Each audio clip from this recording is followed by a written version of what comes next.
PHL Nation, I have one simple favor. It's more important than a subscription or like or anything like that, because Labor Therapy Center, they're up for the Best of Acadiana Best Physical Therapy Clinic Award. Click the top link in the description right now for them to win, baby. Go vote, and you can win up to $250. Yes, Labor Therapy. Our coverage wouldn't be possible this year without them. Link is in the description. And also, if you're in the need for anything physical therapy, book today, labortherapy.com.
Let's freaking go. Please go vote for Labor Therapy. They need to win this award, and I think PHL Nation will get them over the top. Hey, I wouldn't be able to do this without them. Literally, the cost of all this streaming stuff is going up, and Labor Therapy is helping us out in a major way. So, sad story. First time we've been live since the JT Lindsey news broke. I am really high on this young man out of Alexandria, Louisiana. My goodness gracious. So many great football players out of Alexandria. In fact, my latest card pickup, DJ Chark from that same exact high school. So my heart is broken. Hopefully all of this gets cleared and JT Lindsey is allowed to come back. Obviously, there are so many different legal stuff that I won't get into involving JT Lindsey, but the short of it was two young men allegedly involved with a very serious matter. JT Lindsey, according to his attorney, 2 months after the fact, had them at his apartment/dorm, and that's why he was, he turned himself in to LSU police and so on and so on. So he is currently away from the team right now, suspended, if you will, and we will see how this all plays out with JT Lindsey. And he actually was, to me, a nice piece for LSU. We don't know a gazillion percent if Harlem Berry is going to be ready to be a true freshman contributor. So I would have just given you one extra piece to the puzzle to potentially be the guy for LSU next year behind Caden Durham. And we also don't know what Caleb Jackson is going to do next year. So the reason I think LSU is fine is because, number one, JT Lindsey probably wasn't a piece of this LSU offense going into next year. The second thing also is, and I do think this is, very clear as well, I just don't know enough to say if JT Lindsey is going to, get out of this or whatever. But obviously, as always, innocent until proven guilty. I'm really rooting for the young man, and hopefully everything gets sorted out. But even though I think he's good, I do think Harlem Berry, also him being in spring ball, was ahead of him on the depth chart. I also do think LSU feels comfortable with Caleb Jackson going into next year. So we will see what happens there. Okay. But I do think LSU has a few emergency plans that they can go to if JT Lindsey is not available for LSU this next season. Because theoretically, let's just say LSU has a player go out with injury or something else. Guess what? You are down to 2 scholarship running backs. 2. I was always in the camp that LSU should have gotten a transfer portal running back to join this room. They elected to not do that. I would have liked to have gotten someone to join this room from elsewhere, just to add a little extra competition and depth. But if somebody does go down, 2 running backs, so what is LSU going to do? Well, number one, Juwan Johnson, even though he's listed as a quarterback, is a quasi running back as well. He has practiced some at the running back position. We'll talk to John Eads in just a second of WAFB, and he's going to break down how he has actually looked in that role. Obviously, there is some that believe that Juwan Johnson could play some quarterback as a wildcat per se. I'm not necessarily a huge fan of that, but it could very much happen. But Juwan Johnson's going to be somewhat involved in the run game. Another guy that I want to bring up is Xavion Thomas. You know, he had 2 runs early in the season that both were profitable runs. One was versus USC, and then the second was kind of a counter run that went for 9 yards versus another USC in South Carolina. And then for the rest of the year, we really didn't hand him the football. Now, he did get a pop pass touchdown on, the jet sweep Tyreek Hill play that the Chiefs popularized, and we used to run with Kayshawn all the time. He had one of those versus UCLA last year. But the truth is, I do believe, and I really do mean this in my heart, that Xavion Thomas, who's kind of this gadget guy, can give you something at running back if you absolutely positively needed it. All right. So I do think LSU is going to be fine if JT Lindsey does not come back.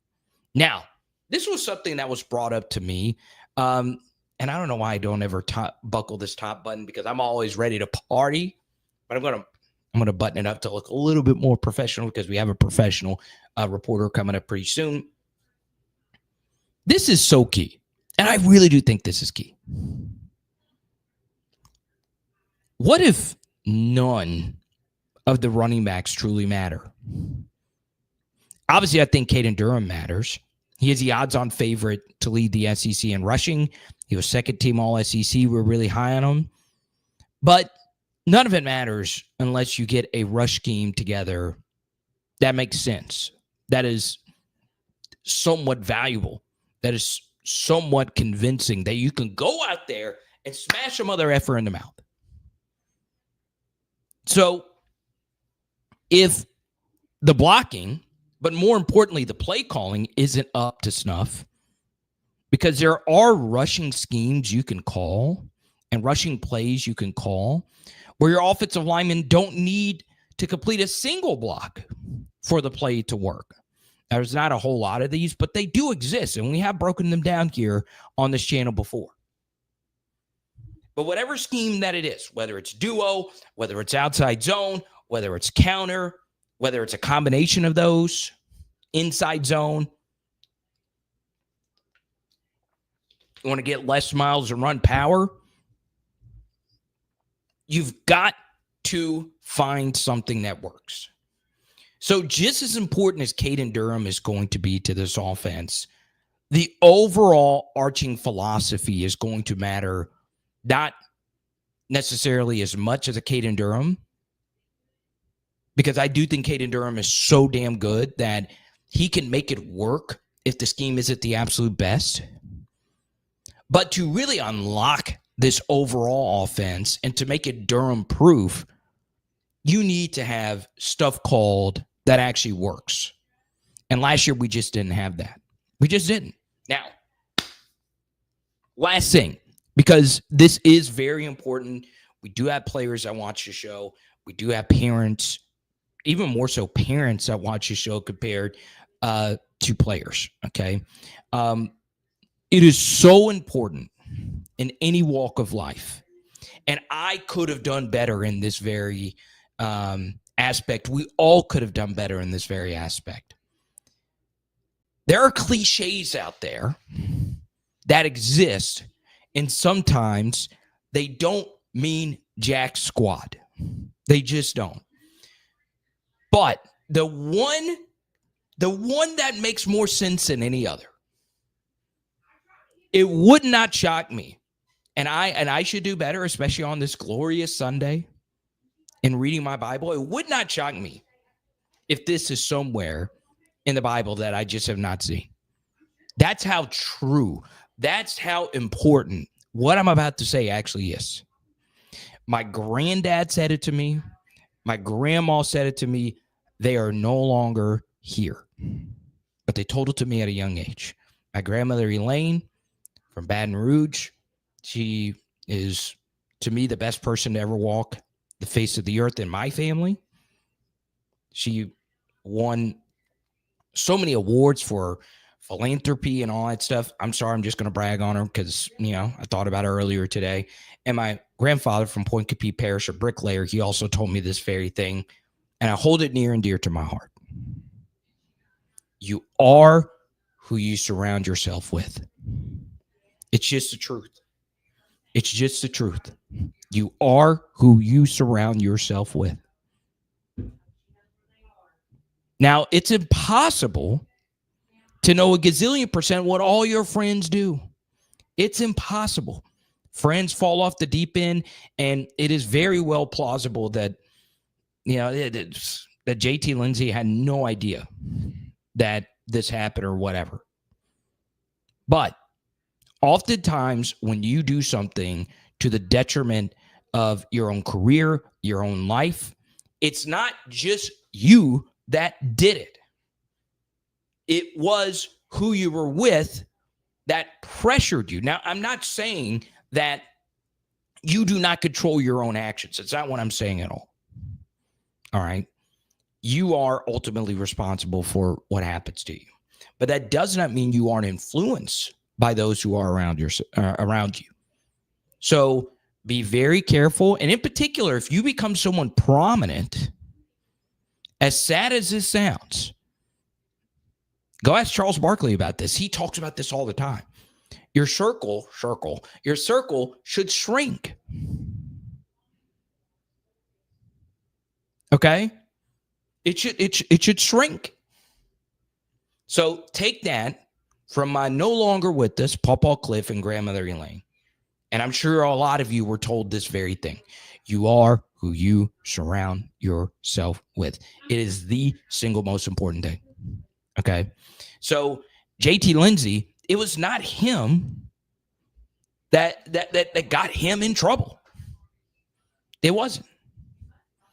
So, it's just good blanket advice.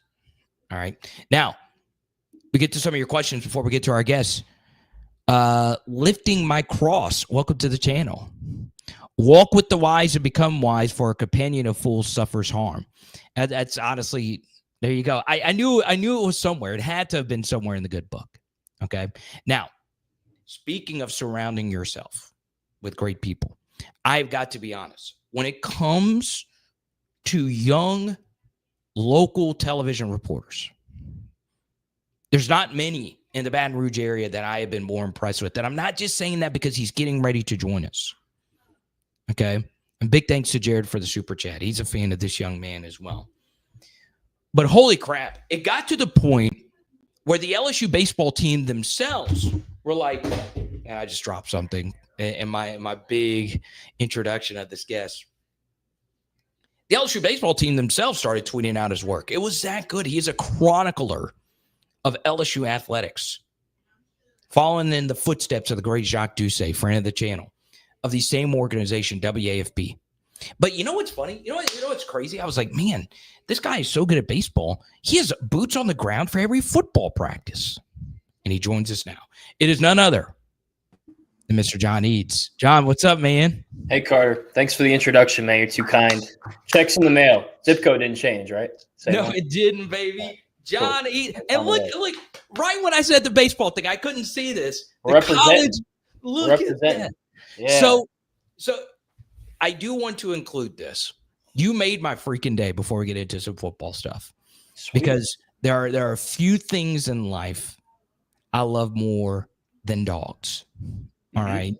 And you go cover this Monster Milam dog fundraiser, right? So what was this exactly? Yeah. So he didn't do any summer baseball. Like some guys go and play in summer leagues and stuff, but Stephen Milam is Stephen Milam. He doesn't really need to, go hard in the summer necessarily in these leagues and stuff like that. Obviously he's been here. He's been training and stuff, getting ready for junior year, but he's had more free time to kind of do some charity work and NIL type things. So he had an autograph signing session at a local restaurant where people could get his autograph, but they had to donate food, pet supplies, or money to a local dog shelter that he's gotten dogs from to get his autograph, kind of do a meet and greet with him. So that was one. He did one a couple weeks ago, which was a little more tasty. He went to a local bakery and they made him his own personalized cupcake, chocolate, mint with an Oreo on top. That fans could buy.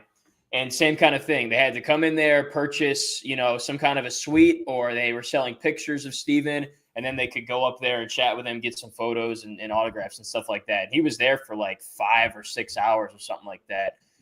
So just a lot of really good charity work for a local dog shelter. And that's something he takes really serious. He has a bunch of dogs, both with him here in Baton Rouge and then back at home. And, it's a cause that really has a lot of meaning to him. So just really cool to kind of see this high profile athlete, doing stuff. And sometimes these guys do charity work just to kind of check a box, or kind of boost their PR. But you can tell that like the cause that he's doing this stuff for is like extremely genuine. And he's a fan favorite. It's for reasons like this. So great guy and cool to just kind of see him in his element here. And they raised thousands and thousands of dollars for the dog shelter too. So it's just great altogether.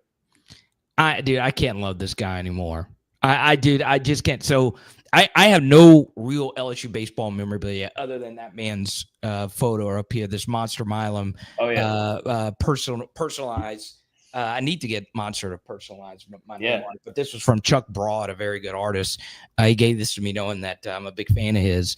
And God, I just loved your baseball coverage. It was so good. So if you want to go back, actually, when you said you were going to come on, I went back and I relived all of it because football, I just take like more seriously. It's hard for me to just enjoy the little things. Baseball, I'm just a fan.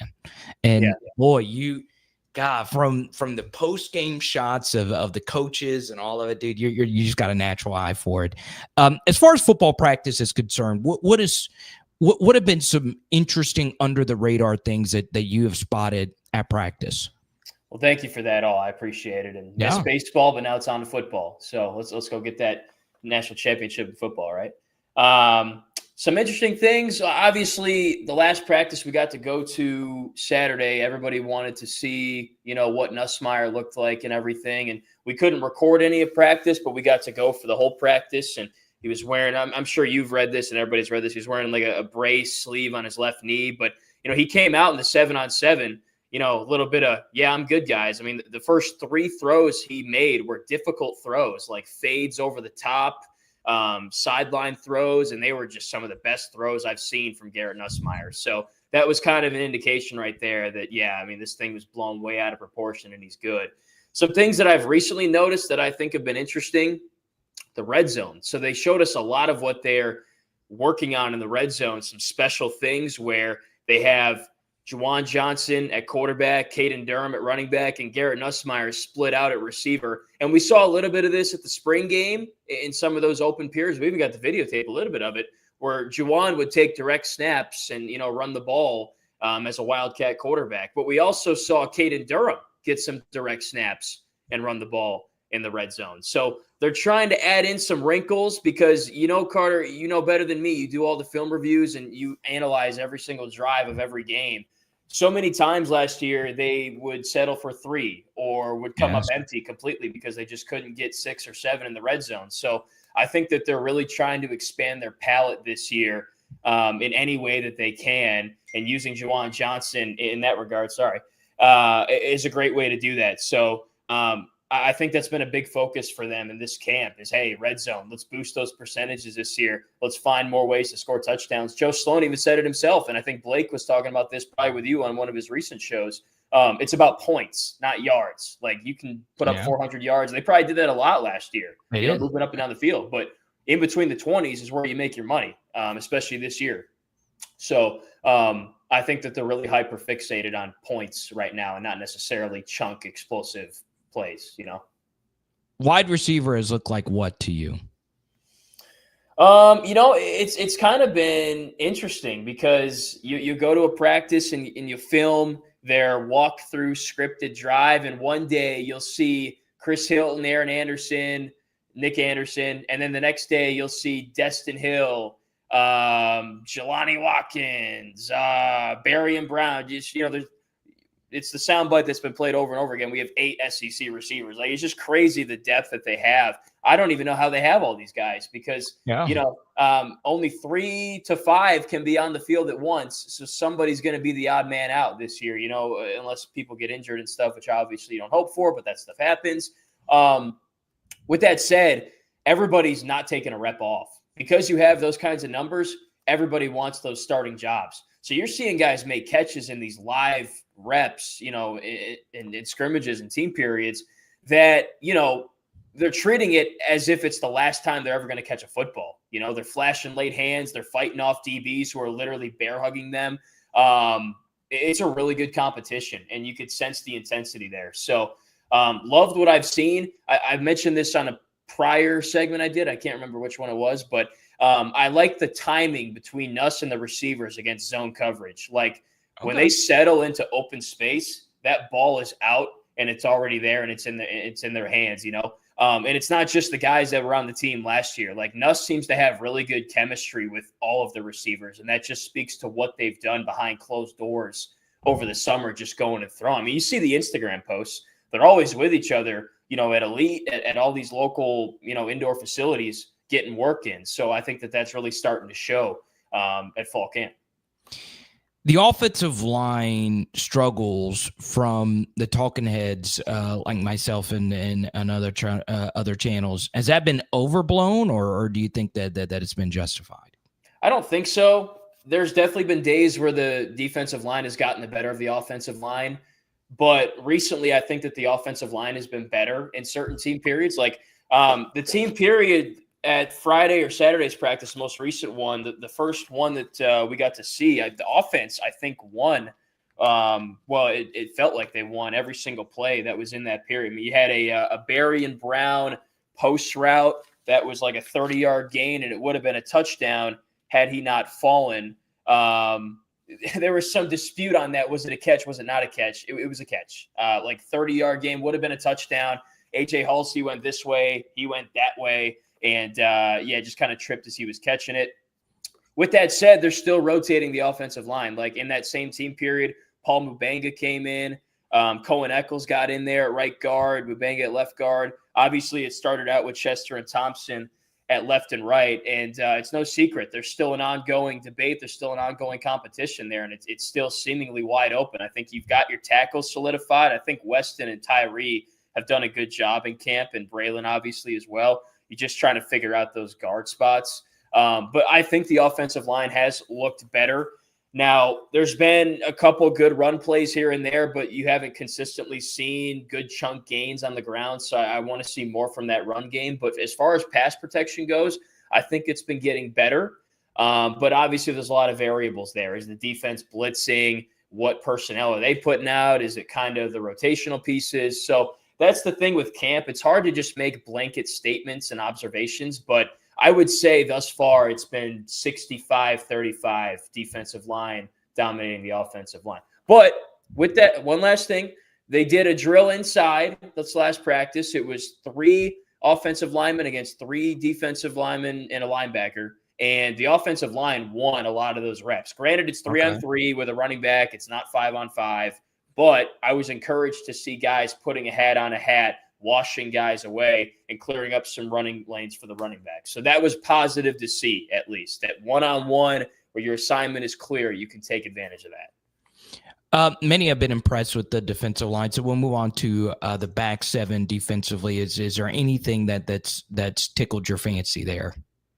I really like what PJ Woodland has done. Like, the guy is putting his body on the line in every rep. Like, he's falling on his back. He's falling on his head. And I really haven't seen him get beat much at all, especially not in the team periods, man. Like, he's swatting passes. He's ripping them out of there. And like I said, like, he's jumping up and competing with, like, Trades Green, for example, and falling down right on his head. And we're like, geez, this guy okay? And he gets right back up and right back into it. Really think AJ Halsey is going to be a big dude for this defense. There was a play in one of the team periods, the last one of practice.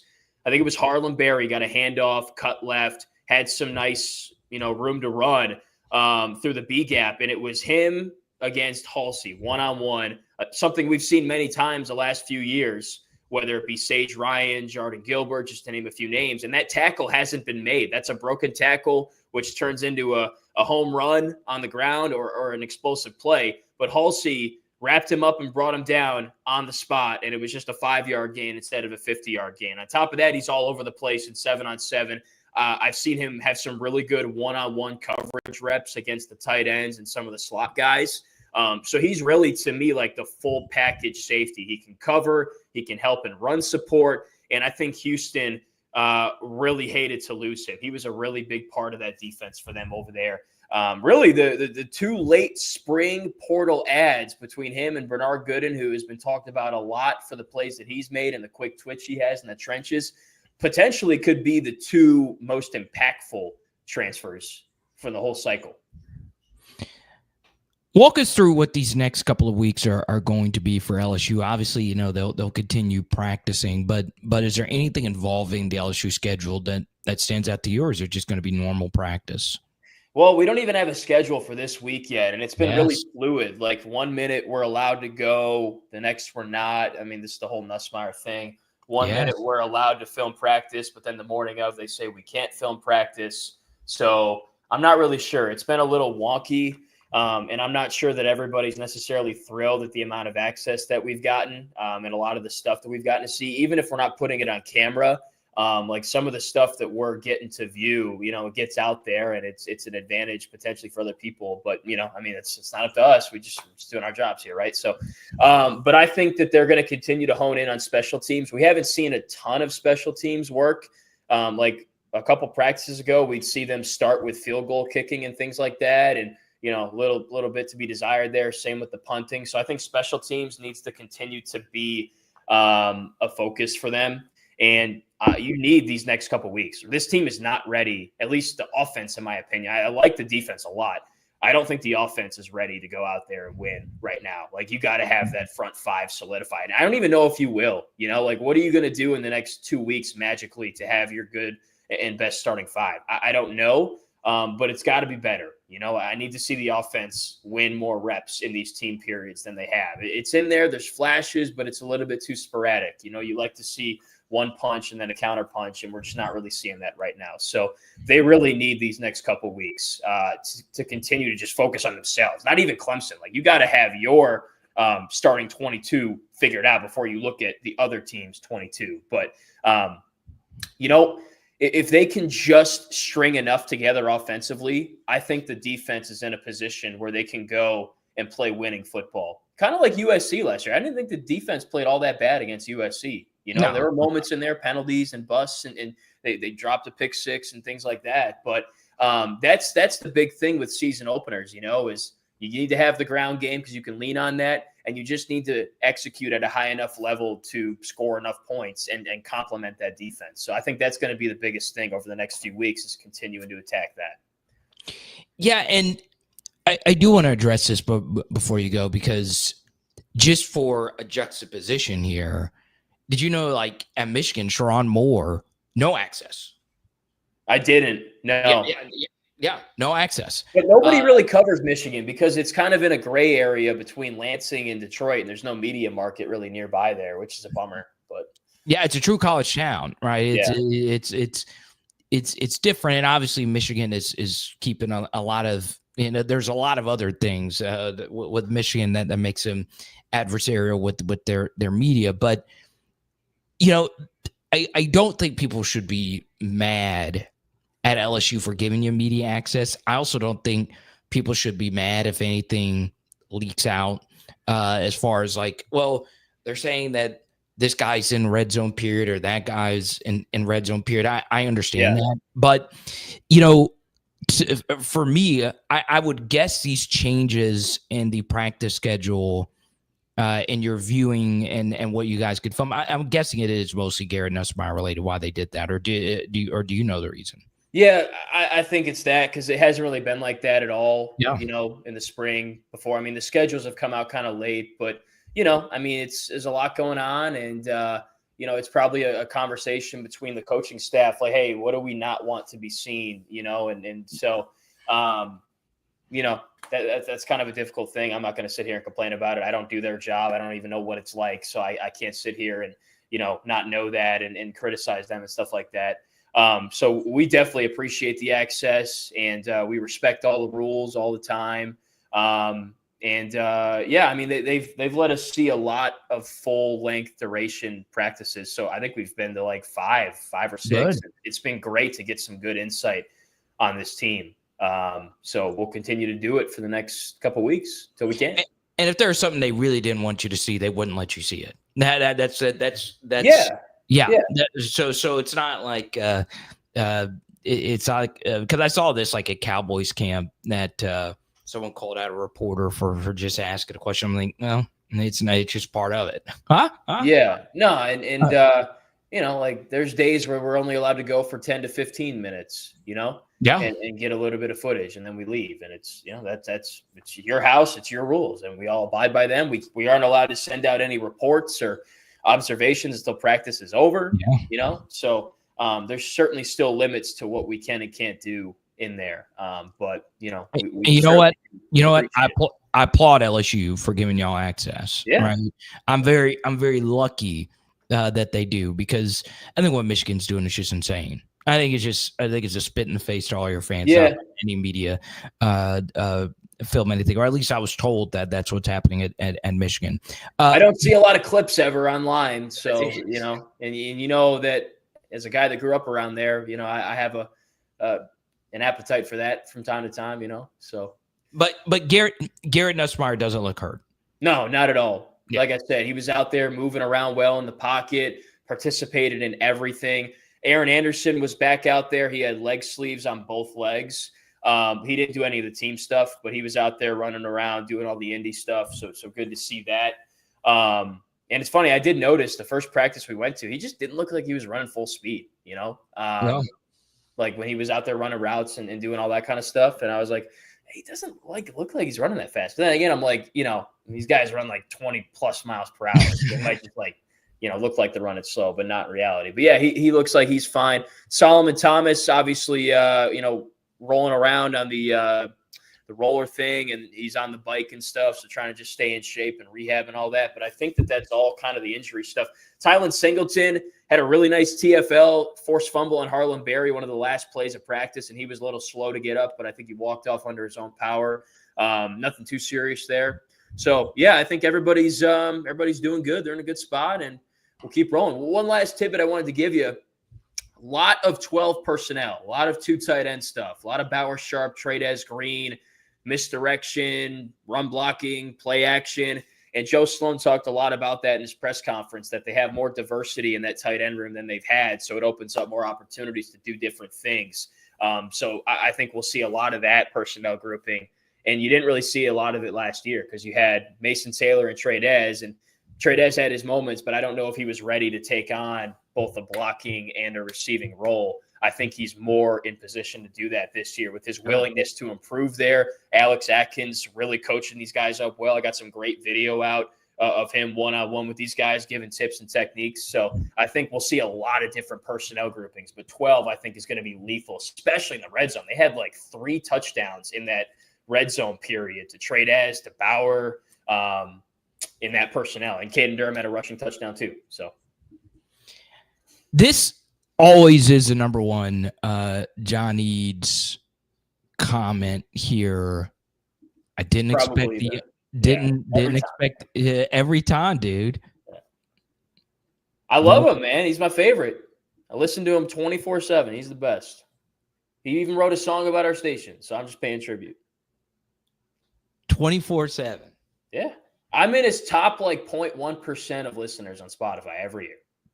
Oh, I don't listen to Spotify. I didn't know they sent that. It's like the rap thing they send at the end of the year. Like okay, who your the top Spotify songs rap. are, top artists. I'm in like the top 0.1%. Big fan of his work. So it's all over my Instagram page. Every edit I make of the whatever's going on, high school stuff, Young Boy song, So solid. I like Make America Slime Again. That's right. Massa coming to New Orleans in a couple months. Yeah. We got to get him, to perform at like a thing around here sometime, if that's possible. I don't know. Well, yeah. So when I meet you, I got to walk up and say, "What's up, Slime?" You can. Slime. Yeah. No. Best music though, and he's from Baton Rouge, of course. So Yeah. I think that's Malik Neighbor's favorite artist. Yep. Quite a few players. That's their favorite artist. So. Jock's a big Van Halen guy, so it's just signs of the times. But that actually was going to be my next question, because I know like there's time to time where you guys are probably in the same vehicle. Oh, yeah. Right? So who has aux? Jacques has aux because he doesn't like to wear headphones. So whatever he's working on is just it's playing out loud for everybody to hear. And you know what? I mean, he's the one working that day, so I don't have anything to say.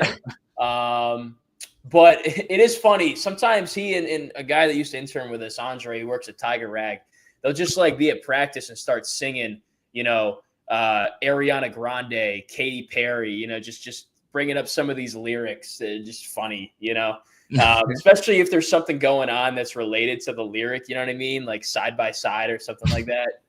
It's funny stuff, man. But he's a big Van Halen rock guy. I think he just had a concert he hosted at the Texas Club or something like that. So. Yeah. The Rock and Blue. Red, Rock and Blue. Yeah. Not my cup of tea, but Yeah. Well, it's funny because I used to be a country DJ, and when LSU beat UCLA 9-5, I tweeted out like an AI Dolly Parton thing. Okay. He used to be a country DJ, and Jacques actually sent me a message, and he was like, anytime the score is 9-5, I use that reference. Yep.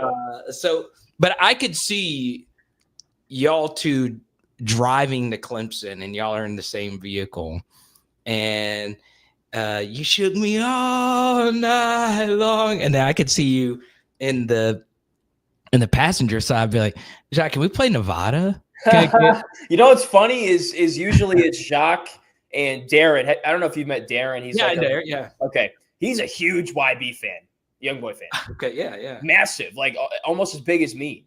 So I drove with him to one of the games before, and he was basically playing my playlist. And he's like 50 years old. I'm like, this is sick. This is me in like 20 years.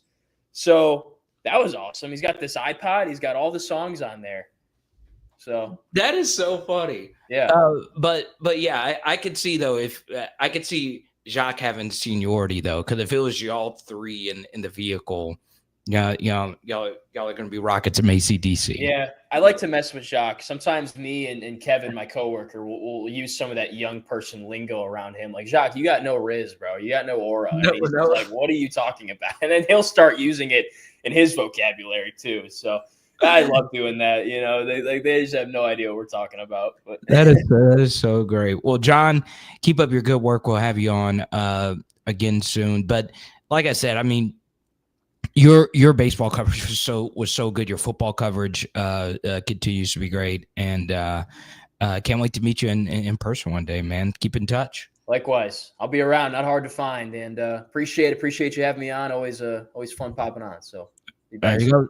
John Eads, WAFB. Make sure you go give him a follow. Now, really do appreciate him. It is important to note, though, like we pushed the start of the live stream back just a little bit. I got a few texts say, "Why aren't we live at 6?" I wanted to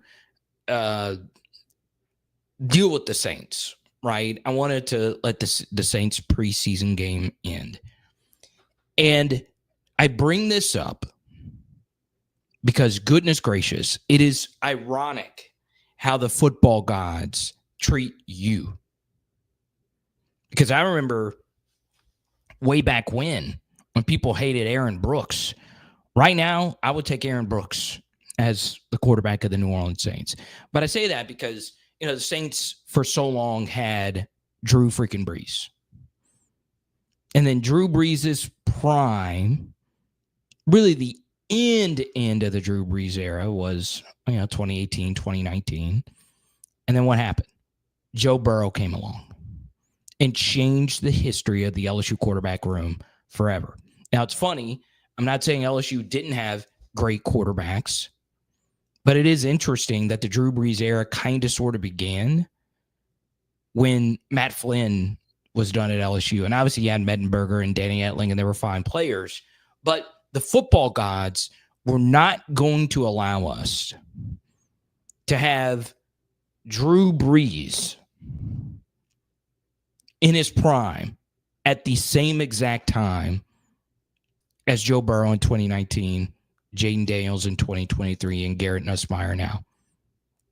The football god said, look, we'll give you a little crossover there. And when you are in the prime of the LSU quarterback era like we are now, with Joe and Jaden and now Garrett, who's probably going to be a first-round pick, 3 first-round picks in the matter of, 5-6 years? It's insane. The football gods are going to be like, no, we can't let you in the beautiful football mecca of Louisiana have Drew Brees and what's happening now at the same exact time, right?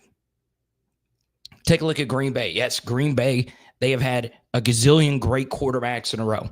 Brett Favre to Aaron Rodgers to Jordan Love. But who is Wisconsin, the Badgers? Who have they had at quarterback that's been any good? 1 year of Russell Wilson, and that's it. So the football gods are never going to allow you to have elite quarterbacks at the same time. Always understand that. It hit me like a ton of bricks during the Saints game. Always remember that. Tell your friends that that's why the Saints have the worst quarterback room in the NFL right now. It is ass. It is dookie water, hot dog water. Dude, it is the assiest ass I have ever seen. Kim Kardashian could have 5 more BBLs, and it still wouldn't amount to the ass that is in the Saints quarterback room right now. That is where we are. It is hard to watch. Hard. Pause. But guess what? Maybe it's Garrett Nussmeier. Maybe it's somebody else that comes in and saves the Saints quarterback room next year. But goodness gracious, it was hard to watch. And I don't even think Spencer Rattler played that bad, and Tyler Shuck obviously did some good things. It's just, I said this earlier. If I ever see Drew Brees in person again, I'm going to cry. I am going to freaking cry. Because we may never see that again at the quarterback position for the Saints. The Saints will have another great quarterback. Hopefully it's Tyler Shuck or Spencer Rattler. Hopefully. But it's not going to be probably. So, yeah, it's hard. But if you want my full thoughts on that, go to Believe in Saints. All right. Now, next thing, before we get back into some current LSU stuff, as far as camp news and notes, for some reason I lost 10, 15 viewers talking Saints. There is one LSU NFL story that did get us viral on Twitter yesterday. There's some things I do exclusive to Twitter. You can always follow me there at Power Hour LSU. And this was one post that was just kind of stream of consciousness. It kind of hit me like a ton of bricks that nobody is talking about this. This is pretty unprecedented when it comes to LSU football legends, because so much has been made about Tyrann Mathieu retiring and him becoming a coach when we already have an LSU legend. And obviously, I want Tyrann to coach at some point if he wants to. We already have an LSU legend that is getting the opportunity of a lifetime here. Kelvin Shepard, who I knew in college, lived in the same apartment complex as Kelvin Shepard, interviewed him 1,000 times. One of the nicest LSU football players you'll ever meet, at least in my experience. Why are we not talking more about him being the defensive coordinator for a Super Bowl contender? And I am cheering for him. This is going to be tough for him. He has never been a coordinator. But one of the best coaches in the NFL said, look, I need you to go out there as a coach and bite kneecaps off. And that is exactly what Kelvin Shepard is going to do as the defensive coordinator of the Lions. I love Kelvin Shepard. His football IQ is off the charts. You don't believe me? You know the T-Bob play that everybody talks about? It doesn't happen if Kelvin Shepard doesn't make a ridiculous 4th-and-1 stop before the 5-minute drive in the T-Bob snap versus Tennessee in 2010. It's probably Kelvin Shepard's biggest LSU play, but he had so many. He was such an underrated LSU linebacker. Very, very, very underrated. But I'm cheering for you, Shep. I really am. If you're watching this, I doubt it. You're definitely doing more important things than watching my stupid ass. But holy crap, that is ridiculous. He's my age. He's my age. And he is coordinating an NFL defense for a Super Bowl contender. Y'all, that is so cool. Do you know how talented you have to be able to do that? So I am cheering for him. Okay. Ooh, I'm not going to have Mike here and get me in trouble. I'm not going to do a Shador chat. No Shador chat tonight. H-Town, good to see you. Eric, the show's not over, man. In fact, it's just getting started. Last Sunday, we went 2.5 hours. I kind of want to do it again. Kidding. But there you go. In the next 10 to 15 minutes, I'll answer as many questions as we possibly can. If you super chat, we'll keep it going. Once again, it is so important. Like, if there is one thing you can do for me, we only have 5 days to do this, PHL, and I understand that all of you can give, but I'm also going to give you the opportunity to win $250 by just voting for our friends at Laborde Therapy Center for the best therapy clinic in the Acadiana region. We have been very lucky to grow our audience in Lafayette in the 337 region. And look, if you prove to me that you voted for Laborde Therapy Center, I'll give away one of my Malik Neighbors cards in an LSU uniform. Just shoot me an email that you showed that you voted for Laborde Therapy Center at Power Hour LSU, and I'll send you a Lafayette Legends card. But please, please, please, it is so big, Laborde Therapy Center. The link is down below. It's a long link. It's in the description. But go and tag me on Twitter or actually tag me on Twitter. Heck, we really need to help them win this. We really do. Okay, now as far as some current LSU stuff, I wanted to give you some real juice at the end of it because we haven't talked so much in terms of practice reports. I do want to share a few things involving Garrett Nussmeier. He has continued to look really, really, really good in practice. And what's very interesting is I'm not sure practice reps necessarily mean anything as far as game reps are concerned. But Garrett had, before his pretty good season last year, Garrett had some rough turnover periods in practice, more so than what he has had this year, at least in my understanding of it from reliable sources, that he's been excellent, even with this little hiccup with the tendonitis and all of it. You know, I just have a tough time believing, even if you think LSU's wide receiver room takes a step back without Kyron Lacy, even if you think this offensive line is going to have a tough year, all of that can be overcame, if you will, if Garrett has the season that I'm expecting him to have, right? It was so good last year. And I understand I get in shouting matches with guests, me more so defending Garrett while at the same time being very critical of him.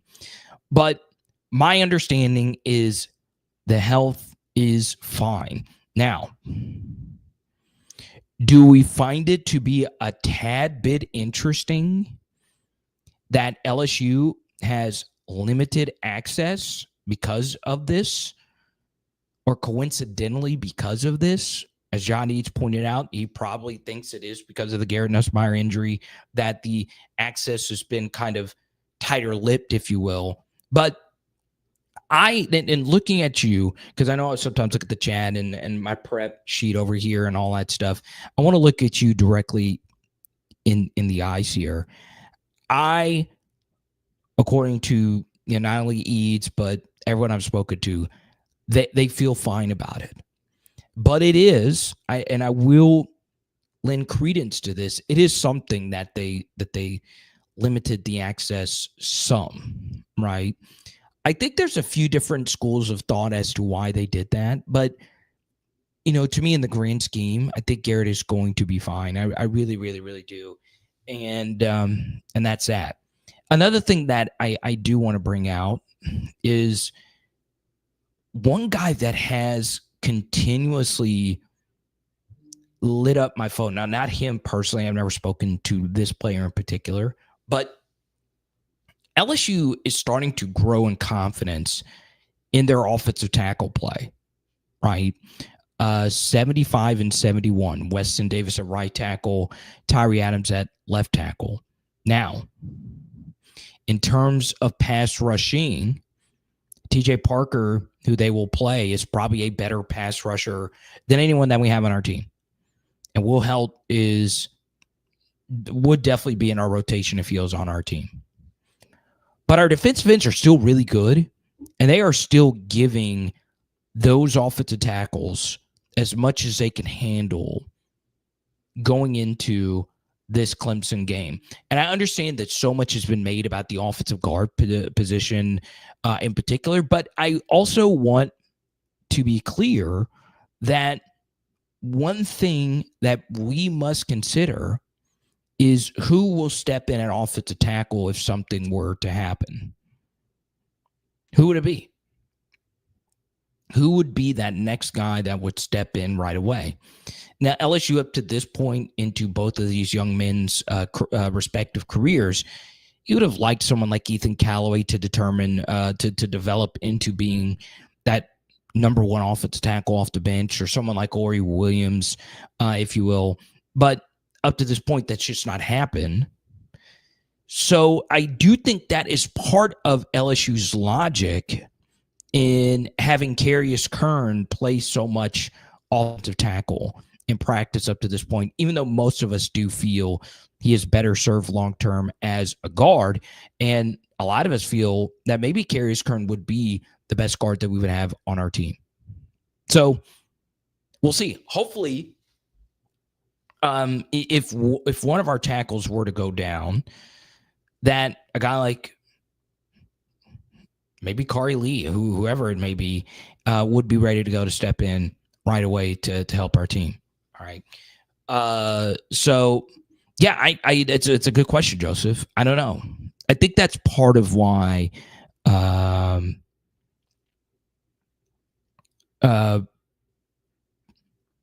think that's part of why we're figuring this out now. Okay.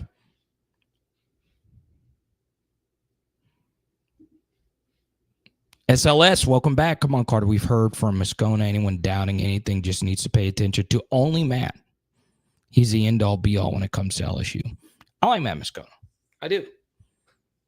But I don't know if anybody is the end-all, be-all regarding LSU. I don't think Matt thinks that. So, yeah, and I don't know what you're even referencing, to be quite honest. But I guess it's good to have you back.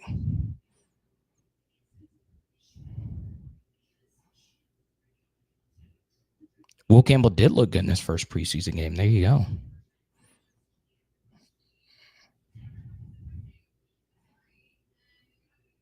Cardi B. What about Cardi B? with Des Bryant.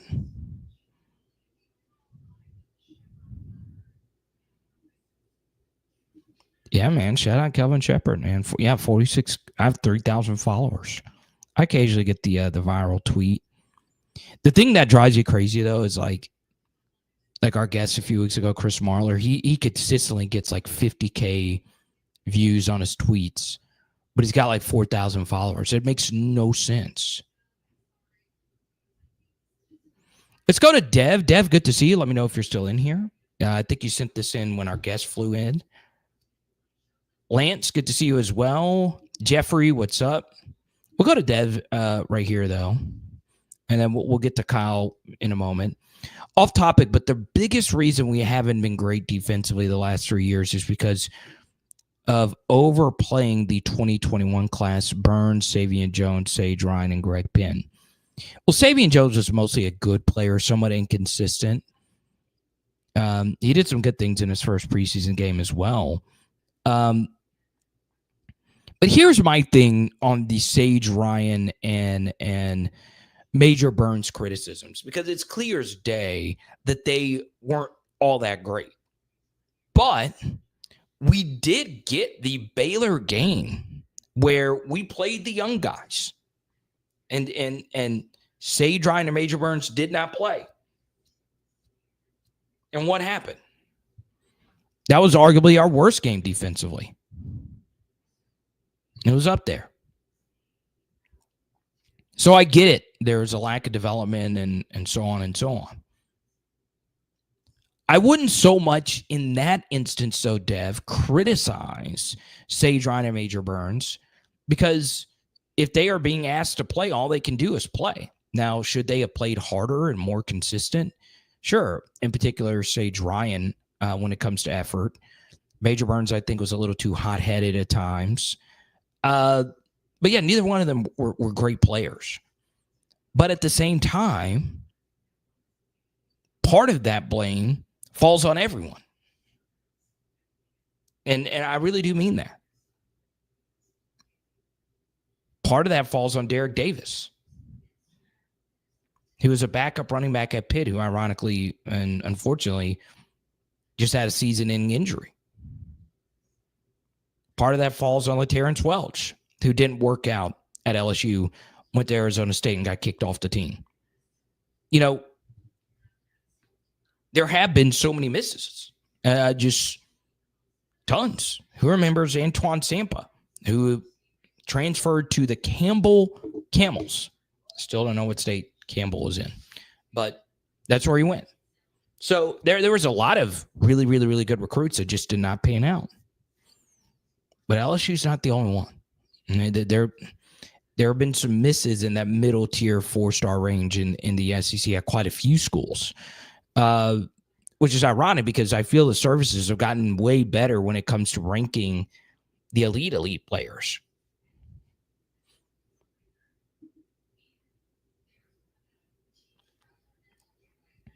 I don't think I'm the end all be all when it comes to LSU football analysis. I don't.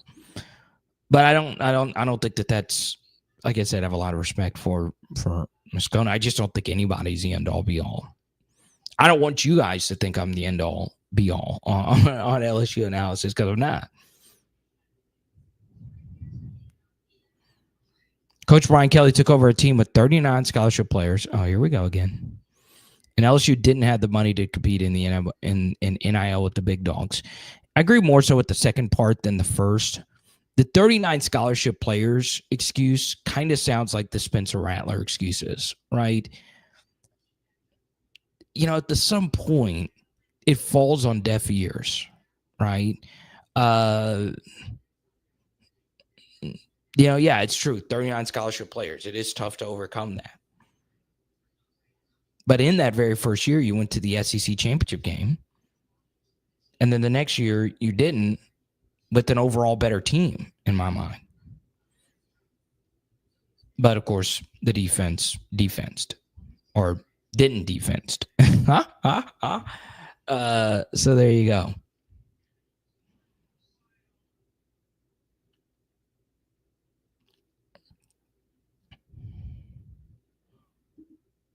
Let's go, Ori Williams.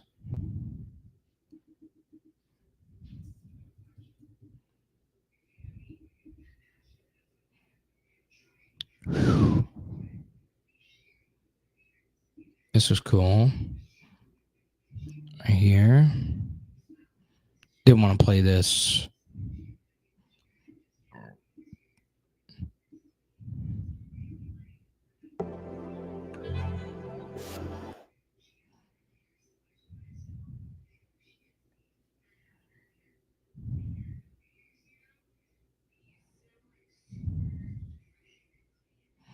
Jaden Daniels, Will Campbell. Doesn't get much better than that, y'all. Love to see it.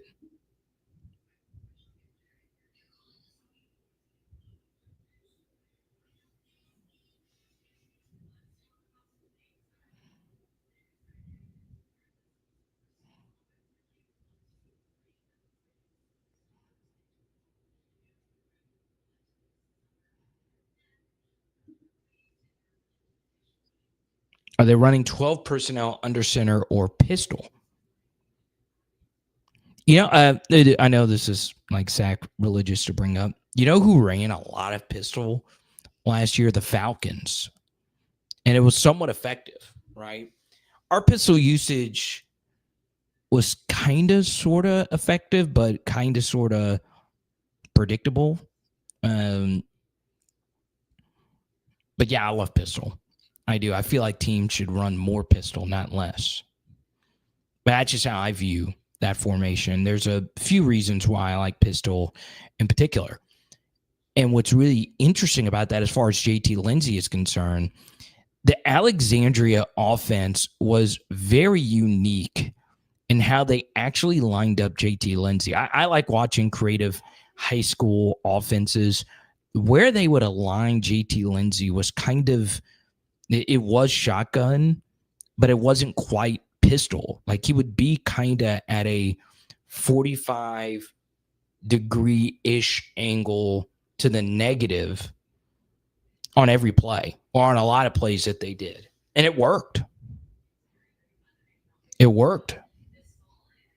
So that was another reason why I like Lindsey, because we were on a lot of shotgun. And he is very comfortable, running out of shotgun. So there you go. Oh, I already have a few of y'all messaging me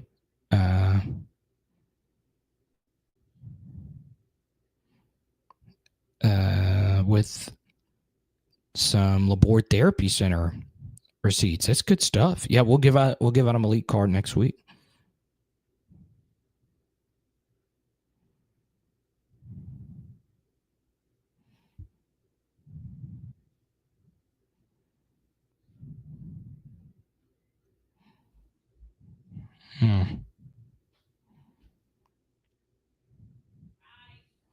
Crazy. I almost wanted to go punch Trevor Lawrence in the face. Did anyone see that medicine ball he threw BTJ that almost got him like just knocked out? And BTJ, of course, popped right back up because he's built different. But I was watching that Jaguars game last night. I was like, what the frick are you doing, Trevor?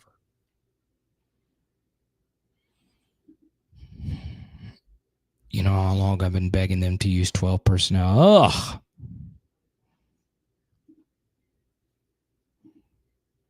Matt Masons. Don't know Matt Masons. Let's see. I want to get to as many as we can. The Swinson in the back. That was Swinson. Oh, yeah. That was Braden Swinson in the background of the Saints. Carvis, I know you're an actual, like, Floridian. You might have been at the game.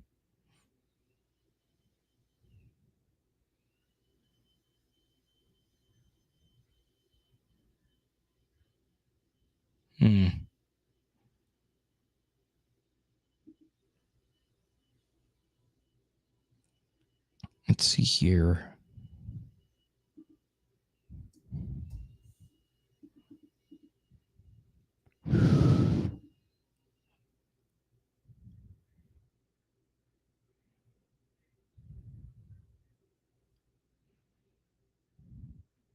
Oh, I did not know it was Monster Milam's birthday. We did that whole thing for him earlier. And we did not know it was Monster Milam's birthday.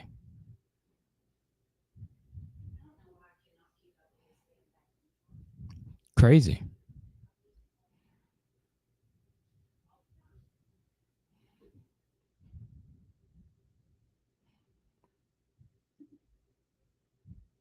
No, I don't know why, but when I was putting together my SEC projections going into next year, I still keep talking myself into Auburn being a good team this year.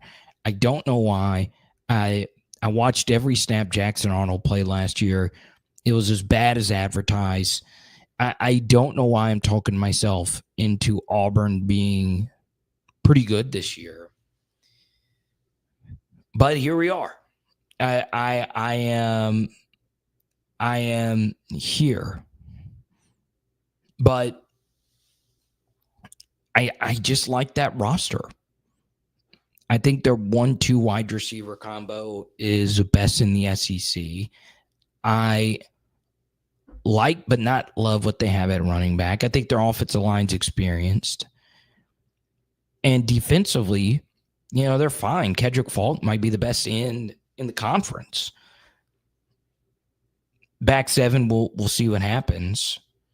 But yeah, I don't know why. I really, really, really don't know why I'm talking myself in Auburn as much as I am. I feel like it's going to fall flat on my face and they're going to be 6-6. But they were very unlucky. And one thing that has never failed me is yard per play data. I say never. It fails you. But Auburn last year was top 5 in offensive and defensive SEC yard per play. Let me repeat.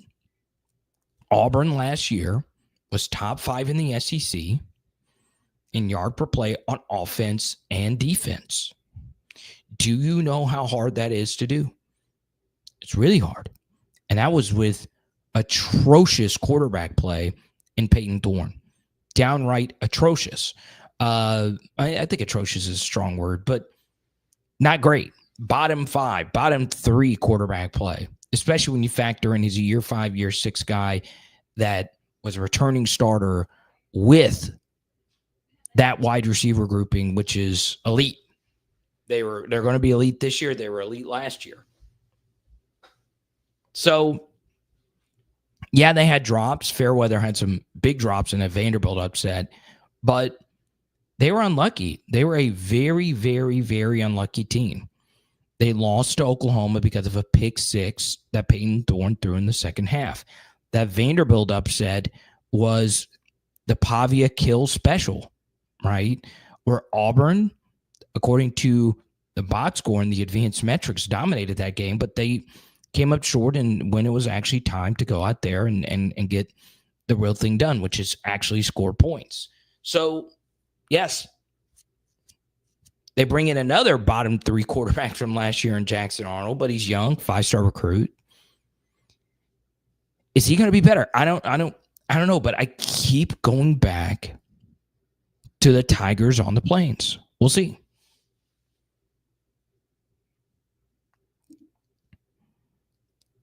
Carvis agrees.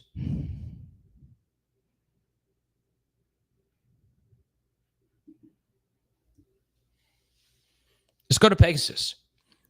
Honest question for me. What does being under center change for the guards and tackles specifically?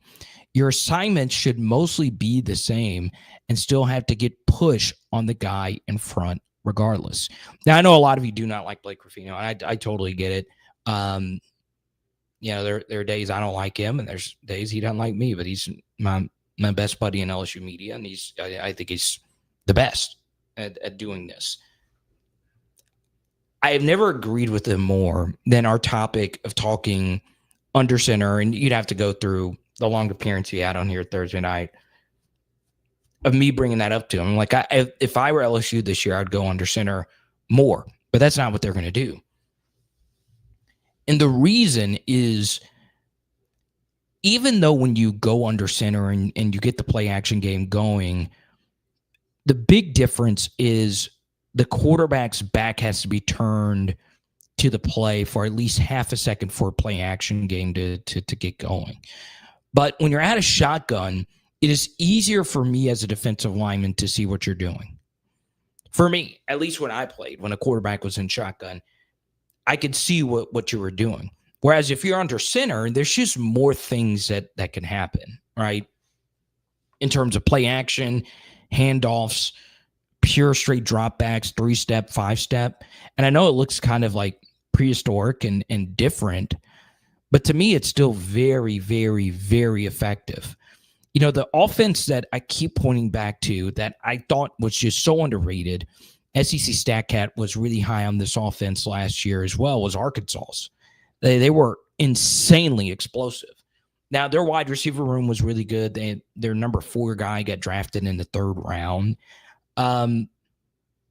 But their offense was explosive with very inconsistent and erratic quarterback play. Very. Well, a lot of it was because they went under center. They had a lot of success getting under center and getting that play action stuff going.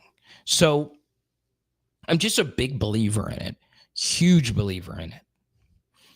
And also, it for me as an offensive lineman, you get under center, and the running back behind me is able to really, get some steam going downhill. That just makes run blocking that much funner. It just does. So I just love my quarterback being under center. I do, at least some of the time. But at the same time, it's probably not what Garrett is accustomed to. LSU's best quarterback of all time is one of the biggest shotgun quarterbacks in the NFL now, and that's Joe Burrow. Joe Burrow loves being in shotgun. But then again, that's just who he is as a quarterback. Joe is so good at deciphering everything that him being in shotgun allows them to see everything. And Garrett is really good at deciphering things as well. The difference is, the Bengals have had a little bit more success running the ball than we have.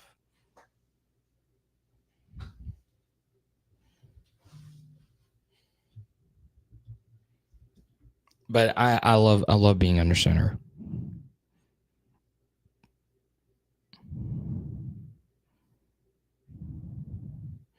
Skipper.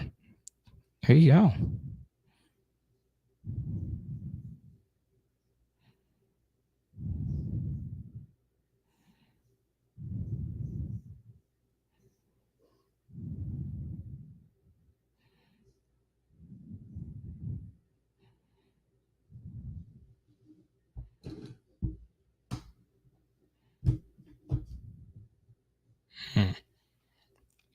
Now, a few more things. Let me see. I always like having one topic that we didn't get to.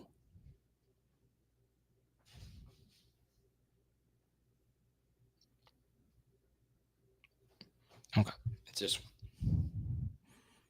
We released a short recently on Bauer Sharp. All right, we're releasing more shorts. We'll introduce you to the person that has been cutting up some shorts, helping me out with some of this stuff. He is so unfreaking believably talented. And look, it's important to note that there are so many short form creators that I freaking love. Call Me Trey and I Hate BBLs. That's their Twitter handles. Are my 2 favorite. They're the absolute best. They're way ahead of me when it comes to short edits. My short edits are more like from the show. Their short edits are actually like ones that people really like to watch, which are like highlights, the 6-7 TikTok trend, all that stuff.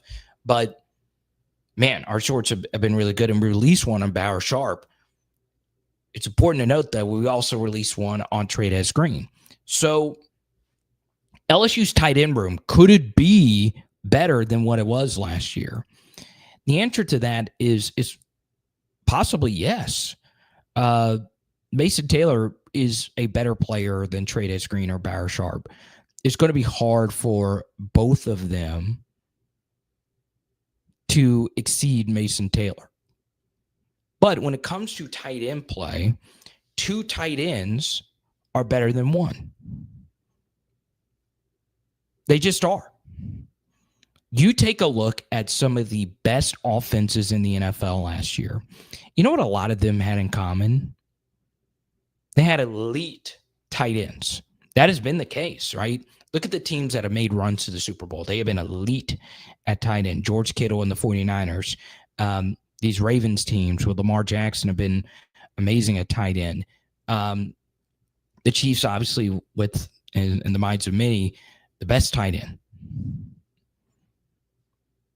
But one very undertold story about those offenses is they have also had very strong tight end twos. Let's take the Minnesota Vikings, if you will. The Minnesota Vikings had 2 different tight ends last year with PFF grades in the top 20. TJ Hawkinson is the better tight end, but he's a different tight end than Josh Oliver, who is their blocking tight end. Just a pure blocking tight end. And obviously, Sam Laporta of the Lions has been the best young, non-Bowers, non-McBride tight end. But the brilliance in Sam Laporta has been Ben Johnson using the other tight ends, getting very creative with them, play action, 12 personnel under center, switch releasing them from time to time. He gets very exotic with this tight end usage. So as great as Mason Taylor was, tight end play becomes exponentially better when you have multiples, right? Because you can bring your blocking tight end out, have your receiving tight end, and you as a linebacker think, okay, if they actually go out on routes, the one I have to worry about is a receiving tight end, but it'd be your blocking tight end is the one you actually throw the football to. And LSU has really been lacking in tight end development and just tight ends in general. Like, really think about how valuable Mason Taylor has been to this program. Really think about it. Because part of why a guy like Jack Besh was able to outproduce Malik and BTJ and other great young receivers as true freshmen is because, Cole Taylor wasn't good enough. He was good enough to play in the Big 12. He had a great career with West Virginia, but he wasn't good enough to play in the SEC. So LSU had to use a thing I like to call 10.5 personnel, where they're basically playing 4 wide receiver sets and Jack Besh playing the tight end, and he was incredible at it. So the next year, Brian Kelly comes in. They get a young tight end in Mason Taylor. He becomes a full-time tight end. They want to put Jack Besh in his natural position as wide receiver, but they could not find a tight end too. Now, really think about it. For 3 years, LSU could not find a tight end too. They just couldn't find it. It just couldn't happen. Could you imagine if Mason Taylor wasn't around? So now he's out, and a guy that I have been a little bit higher than most on this year is actually Donovan Green. All right, so I've mentioned him a few times. He's practiced some, and he's scrimmaged some. The results have been mixed. And speaking of media members and whoever you want to, but Donovan Green was at Texas A&M and he played. Donovan Green, I think, could be sneaky good for LSU this year. I really do think so. So we'll see how this all works out. But look, the greatest college tight end of all time is Brock Bowers, right? He is the best that I have ever seen, personally. As great as he was, what really made him effective was Darnell Washington, right? The blocking tight end who's out with the Steelers and had a touchdown last night, ironically. That's what made him deadly. Like, as good, and Brock Bowers still would have been good if Darnell Washington didn't exist. Or if Oscar Delp didn't come along or whoever else. But that tight end 2 and tight end 3 can be so damn valuable, because out of everybody that plays the game of football, out of any position that actually is out there on every single snap, the one position that can do the widest variety of things on a football field at any time is a tight end. It honestly is a tight end. Tight ends block. Tight ends catch. Tight ends are oftentimes on special teams, whether it be field goal team, punt team, so they go out there and tackle. So as great as Mason Taylor was, I am so excited about the potential of LSU just not necessarily just running 12 personnel, but just having more than one tight end that they can really trust. Now, Jadez Green was fine last year as a true freshman, but there is a difference in what he did as a true freshman compared to what a tight end does.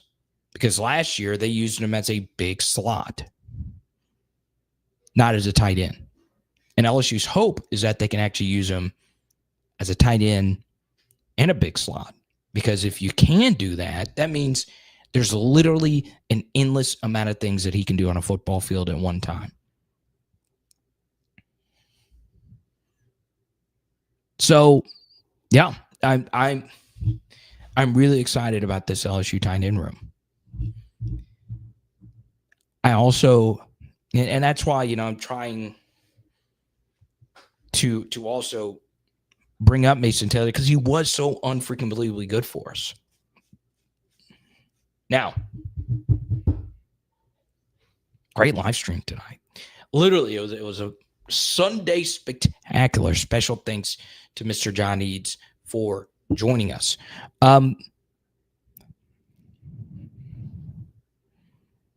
Let's see.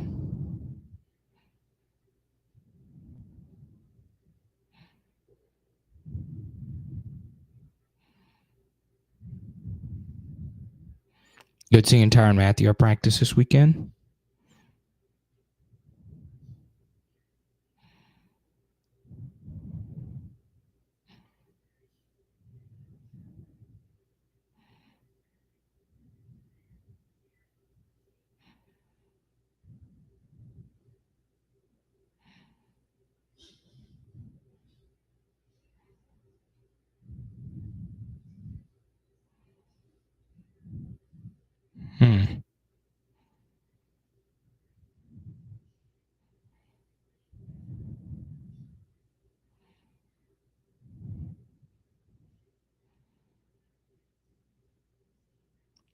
Look at this. I get this message. It's from Mark. It's an Adam Schefter tweet. It said, Carter, you're talking about LSU legendary linebackers. Duke Riley just signed with the Commanders. How about that? Duke Riley, also a musician. Love me some Duke Riley. 3-star recruit Duke Riley. Like Foster Moreau, a last-second ad.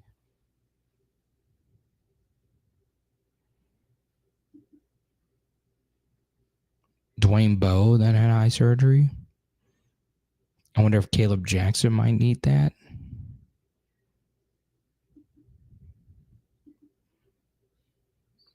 There you go.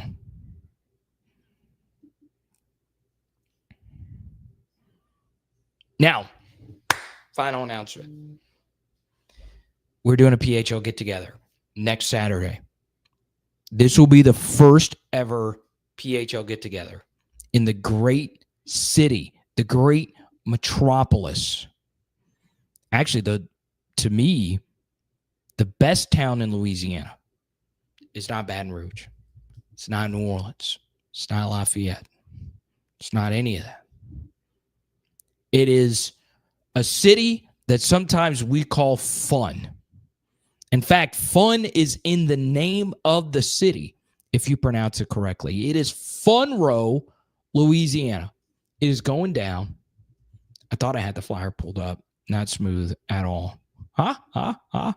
It is going down in Monroe, Louisiana, next Saturday, August 16th at the Monroe Civic Center.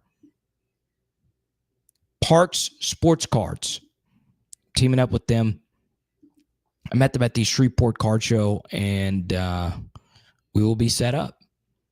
I will have 99% of my collection there.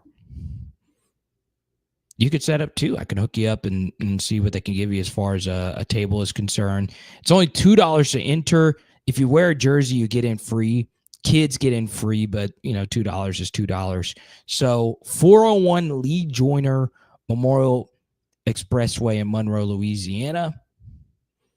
And I'm very lucky because I already have one PHLer who messaged me. I say message me, but he'll be with me at the show. Jay Smacks will be there, so you guys will get to meet Jay Smacks. He is absolutely awesome. He's also from Lafayette. Shout out Labor Therapy. But Monroe, Louisiana, I'll say it. It's not the best city in Louisiana. That would be, to me, it's Baton Rouge. But I do like Monroe. Monroe gets trashed all the time, as does Shreveport, as does Ruston. I get so sick and tired of people trashing North Louisiana. Friend of the channel, actually, I won't say, a guest of the channel trashes North Louisiana all the time. I don't like it. I don't like it. North Louisiana is a fun place. And funner Louisiana. And what can you say? So come on out. And of course, I have this box. Let me see if I can find it. I have a full box of LSU cards that are just giveaways, basically. Let's see.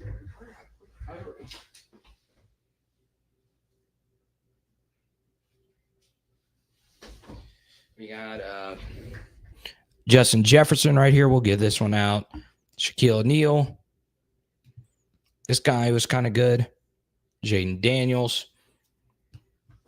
And here's the actual box.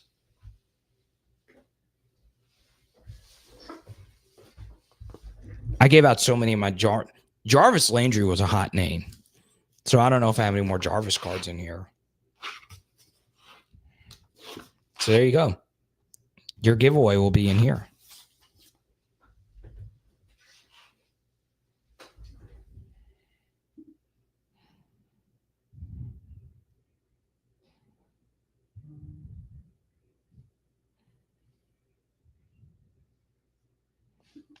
Jeremy, what's up?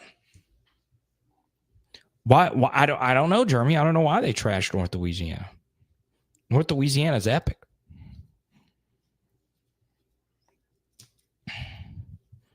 I mean, honestly, the best rapper of the early 2000s and mid 2000s could have picked anywhere to set up his studios. Could have picked anywhere in the world to set up his studios. But what does 50 Cent say? We're setting up in Shreveport.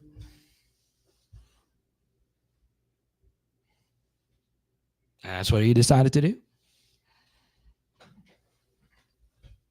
But we're going to be in Monroe on Saturday.